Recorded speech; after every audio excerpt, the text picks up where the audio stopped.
اس کو تو میں حاصل کر کے رہوں گا۔ تیری اوقات ہے میری حیا کو ہاتھ لگانے کی۔ کیان نے پیچھے سے بلال لاشاری کو کک ماری، وہ دور جا گرا۔ رحمان صاحب کھانسنے لگے۔ آئندہ مجھے ہاتھ لگانے سے پہلے 100 بار سوچنا، اور اٹھ کے سامنے والی آنٹی کے پاس چلا گیا۔ آنٹی، اگر آپ برا نہ منائیں تو آپ آگے ہو جائیں گی، مجھے اپنی بیوی کے ساتھ بیٹھنا ہے۔ یہ آپ کی بیوی ہے؟ جی آنٹی۔ آنٹی اپنا بھاری بھرکم وجود لے کر آگے ہو گئیں۔ شاہ حیا کے نزدیک بیٹھ گیا۔ وہ گہری نیند میں تھی شاید، ورنہ جاگ رہی ہوتی تو شاہ کو بیٹھنے بھی نہ دیتی۔ شاہ زیر لب مسکرایا۔ شاہ نے آہستہ سے اپنا کندھا حیا کے بازو سے لگایا تاکہ اسے سہارا مل جائے اور وہ سکون سے سوئی رہے۔ پھر اپنی ٹانگیں سیدھی کر کے اس طرح بیٹھ گیا کہ نظریں چاند کی روشنی میں چمکتی آبشار پہ مرکوز کر دیں۔ ہلکی ہلکی ہوا کے دوش پہ چہرے پہ پڑتی پھوار دل کو بہت بھلی سی لگ رہی تھی۔ کیان نے اپنے بائیں ہاتھ سے اپنا کوٹ حیا کے اوپر ڈال دیا جو نیند کی وادیوں میں گم تھی، پھر لبوں میں سگریٹ دبائے لائٹر سے سلگانے لگا اور ایک گہرا کش لے کر سامنے نظریں آبشار کے گرتے پانی پہ مرکوز کر دی۔ وہیں اندھیرے میں بیٹھا ایک نفوس شوق کسی کیفیت میں سوچنے لگا، مجھے کہہ رہا تھا کہ ہاتھ مت لگانا، اور یہاں پوری کی پوری لڑکی کو کندھے سے لگا کے بیٹھا ہے، ایسے کیئر کر رہا ہے جیسے پتہ نہیں کہیں کی ملکہ ہو۔ ویسے یہ ہے کون؟ اس کا اسٹیٹس تو ہاٹ سنگل مین کا ہے، تو پھر یہ کہاں سے آ گئی؟ ہائیکا سوچ میں پڑ گئی۔ سوچتے سوچتے وہ وہیں سو گئی۔ رات کے کسی پہر حیا اپنا پورا وزن شاہ کے بازو پر ڈالے تھوڑا سا کسمکسائی، شاید اسے سردی لگ رہی تھی۔ سگریٹ پیتا شاہ کا ہاتھ کچھ پل کے لیے رکا۔ اس نے سر کو تھوڑا سا جھکا کے نظریں حیا پہ ڈالی جو شاید سردی سے کانپ رہی تھی۔ کیان نے اپنا بازو جو اس کے سہارے کے لیے حیا کے کندھے سے لگایا ہوا تھا ایسے احتیاط سے اونچا کر کے حیا کو اپنے حصار میں لے لیا اور دائیں ہاتھ میں سگریٹ کو لبوں میں دبائے کوٹ اس کے اور اپنے گرد پھیلا دیا تاکہ اسے اس طرح حرارت مل سکے۔ کچھ ہی دیر میں کیان کو محسوس ہو گیا تھا کہ اس کے جسم کی کپ کپاہٹ شاہ کے وجود سے نکلتی حرارت سے ختم ہو چکی تھی۔ رحمان صاحب کھانسنے لگے۔ کیان نے بلال کو اوپر اٹھا کے شیشے کی ٹیبل پر پٹخ دیا۔ تجھے سمجھایا تھا نا حیا سے دور رہنا۔ کیان پہ اس وقت جنون سوار تھا۔ اس نے ٹوٹے ہوئے ٹیبل پر گرے بلال لاشاری کو اٹھایا۔ تو جو مرضی کر لے کیان علی شاہ، تیری اس حیا کے ساتھ تو رات ضرور گزاروں گا میں۔ بلال لاشاری خون میں لت پت حالت میں بھی کیان کو چڑھانے سے باز نہ آیا۔ کیان نے اتنی زور کا مکہ مارا کہ اس کے منہ سے خون کا فوارہ نکل پڑا۔ بہت بڑی غلطی کر دی تھی میں نے جو تجھے اس دن زندہ چھوڑ دیا تھا۔ کیان نے اس کے منہ پہ مکوں کی بوچھاڑ کر دی۔ کیان کا چہرہ پسینے سے تر ہو گیا۔ بتا حیا کہاں ہے؟ کیان اس پہ دھاڑا، اسے دیوار کے ساتھ لگا کے اوپر کی طرف اٹھا دیا۔ حیا سے پہلے حیا کی جس میں جان ہے اسے تو بچا لے، بلال لاشاری اٹک اٹک کے کیان کو کہنے لگا۔ اس نے خود کو شاہ سے بچانے کے لیے اس کی توجہ رحمان پہ کرائی۔ کیان اس لمحے بھول گیا تھا کہ یہاں کوئی اور بھی وجود ہے۔ اس کے حواسوں پہ تو اس وقت صرف حیا تھی۔ کیان نے بلال لاشاری کو پیچھے کی طرف دھکا مارا اور بھاگ کے کونے میں رحمان صاحب کے پاس گھٹنوں کے بل بیٹھ کے ان کا سر اپنی گود میں رکھا، پھر ان کی نبض چیک کرنے لگا جو بہت ہلکے چل رہی تھی۔ کیان نے رحمان صاحب کو گود میں اٹھایا اور گاڑی کی طرف بھاگا۔ گاڑی کو ہوا کے دوش پر شاہ اڑا لے گیا اور اسی اسپتال میں لے آیا جہاں بی جان بھی تھی۔ رحمان صاحب کو ایمرجنسی میں لے جایا گیا۔ کچھ دیر بعد ڈاکٹر نے آ کے بتایا، ہم آپ کو کوئی تسلی بخش جواب نہیں دے سکتے، پیشنٹ کی حالت کافی سیریس ہے، ہم نے اپنی طرف سے پوری کوشش کر لی ہے، باقی اللہ سے دعا کریں۔ ڈاکٹر نے پیشہ ورانہ انداز میں کیان کو تسلی دی۔ ڈاکٹر ایک بات غور سے سنو، جو اندر پڑا ہے وہ میرا باپ ہے، دنیا کا جو اکوپمنٹ چاہیے منگوا لو، کوئی باہر کی میڈیکل ٹیم چاہیے تو بلا لو، مگر میرے چاچو کو کچھ نہ ہو، سمجھے؟ یس سر. کیان نے عاصم کو ہاتھ کے اشارے سے بلایا. یس سر. مجھے 1 گھنٹے کے اندر اندر حیا یہاں چاہیے. کیان نے دھاڑتے ہوئے کہا. ڈیٹیکٹو کی ہیلپ لو یا کسی کی بھی, مجھے حیا چاہیے. سمجھ آ رہی ہے بات عاصم؟ یس سر. اور چاچو کے گھر میں پتہ کرواؤ. بلال لاشری کو میں وہیں چھوڑ کے آیا تھا, وہ زخمی تھا, بھاگ گیا ہوگا خبیث. کیان غصے میں عاصم سے مخاطب ہوا. اس وقت اس کے اندر آگ بھڑک رہی تھی جسے کم کرنا خود شاید کیان کے بس میں بھی نہیں تھا. وہ آئی سی یو کے باہر کھڑا شیشے کے اس پار رحمان صاحب کو دیکھ کر دل گرفتہ ہو گیا. ابھی تو میں نے آپ سے اپنے بابا کی خوشبو بھی محسوس نہیں کی چاچو, اور آپ مجھ سے اتنے فاصلے پر چلے گئے ہیں. میں حیا کو کیا جواب دوں گا؟ آپ پلیز اٹھ جائیں چاچو. شاہ نے اپنا بازو شیشے پہ ٹکا کے اس پہ اپنا سر رکھ دیا. کچھ یاد آنے پر شاہ کی آنکھوں میں لالی اتر آئی اور سر کو ایک دم سے اٹھایا. سنوبر, پہلے تمہیں اپنے خاندان کی عورت سمجھ کے میں نے چھوڑ دیا تھا, پر اب تمہیں میرے جلال سے کوئی نہیں بچا سکتا. کیان نے ہاتھوں کی مٹھیوں کو زور سے بھینچا. فجر کی اذان کے وقت حیا کی آنکھ کھل گئی. آس پاس سے جب نظریں مانوس ہوئیں تو دن کی روشنی رات کی تاریکی سے الجھ رہی تھی. اس نے خود کو شاہ کے حصار میں پایا. اس کی کمر شاہ کے سینے سے لگی ہوئی تھی, جبکہ شاہ کا ایک بازو اسے اپنی قید میں لیے ہوئے تھا تاکہ نیند میں وہ آگے کی طرف نہ گر جائے. حیا اسے بادلوں میں گھرے دن اور رات کی تاریکی کو آپس میں الجھتے دیکھ کر اس شہزادے کو دیکھا جسے نیند میں بھی اس کا خیال تھا کہ وہ گر نہ جائے. حیا اس کے حصار میں خود کو محفوظ سمجھ رہی تھی. اس کی سوچیں اسے کھینچ رہی تھی کہ حیا اس حصار سے کبھی باہر مت نکلنا, یہی تمہاری جگہ ہے. مگر حیا کی سوچوں پہ گزرا ہوا وقت حاوی لگا. اگر اتنا میرا خیال تھا تو کیوں نہیں آئے اس وقت؟ اس نے ایک جھٹکے سے شاہ کو پیچھے کیا اور اس کے حصار سے باہر نکل آئی. کیا ہوا؟ شاہ, جس کی آنکھ ابھی تھوڑی دیر پہلے ہی لگی تھی, حیا کے جھٹکنے پر ہڑبڑا کے اٹھ گیا.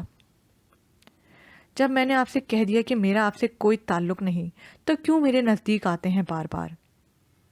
حیا نے اپنی شہادت کی انگلی شاہ کی طرف اٹھائے دھیمی آواز میں کہا, تاکہ آس پاس سوئے لوگ ان کی طرف متوجہ نہ ہوں.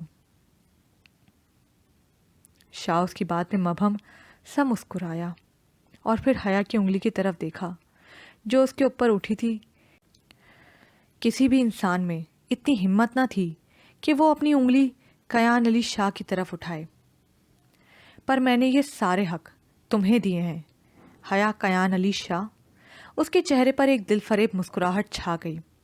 شاہ نے انگلی سمیت اس کا پورا ہاتھ تھام لیا اور ایک زوردار جھٹکا دیا جس سے وہ اس کی گود میں آ گئی. حیا شاہ کے حصار میں مچلنے لگی, مگر اس کی پکڑ مضبوط تھی. اس نے اپنے ناتواں کندھے شاہ سے آزاد کرانے کی بہت کوشش کی جو شاہ کے ایک بازو کے حصار میں تھے. نیم اندھیرے میں اسے کچھ سمجھ نہیں آ رہا تھا جب شاہ نے اس کے پیچھے سے فاصلہ کم کرتے ہوئے اس کے کان میں سرگوشی کی. تم مجھے خود سے دور کرنے والی کوئی نہیں ہوتی, کوئی بھی نہیں. شاہ کی سانسوں کی تپش اسے اپنے کانوں میں محسوس ہو رہی تھی. میں جب چاہوں گا تمہارے نزدیک آؤں گا. وقت اور جگہ کا تعین میں خود کروں گا. آہستہ آہستہ اس کی سانسوں کی تپش اسے اپنی گردن کے نزدیک محسوس ہونے لگی. وہ اسے چھو نہیں رہا تھا مگر اپنی سانسوں کی تپش سے جھلسا رہا تھا. وہ شاید اسے یقین دلا رہا تھا کہ تمہارے نزدیک آنے کی اجازت صرف کیان علی شاہ کو ہے. حیا اس کے اتنے نزدیک آنے پہ کپ کپانے لگی. Please Shah, I just want you here, close to me. I choose to love you in silence. For in silence, I find no rejection. I choose to love you in loneliness. For in loneliness, no one owns you but me. I choose to kiss you in the wind. For the wind is gentler than my lips. I choose to hold you in my dreams. For in my dreams, you have no end. رومی کی یہ نظم سرگوشی میں اسے سناتے ہوئے شاہ نے اپنے لب حیا کی سراہی دار گردن پہ رکھ دیے۔ حیا کی مانو جان ہی نکل گئی ہو، اس کی ریڑھ کی ہڈی میں سنسناہٹ دوڑ گئی۔ حیا پھر سے اس کے اثار میں مچلنے لگی۔ شاہ پلیز چھوڑے مجھے، مگر شاہ تو جیسے سن ہی نہیں رہا تھا۔ اس کے پیاسے لب گردن سے سرکتے ہوئے اب اس کے رخسار پہ اپنی پیاس بجھانے لگے۔ شاہ پلیز چھوڑے مجھے۔ حیا اس کے حصار میں مسلسل مچل رہی تھی۔ کیوں اپنی انرجی ویسٹ کر رہی ہو؟ چپ کر کے بیٹھی رہو حیا۔ اب اوکھلی میں سر دیا ہے تو ڈرنا کیا؟ میں تو آرام سے سو رہا تھا، تم نے مجھے خود جگایا اس کام کے لیے۔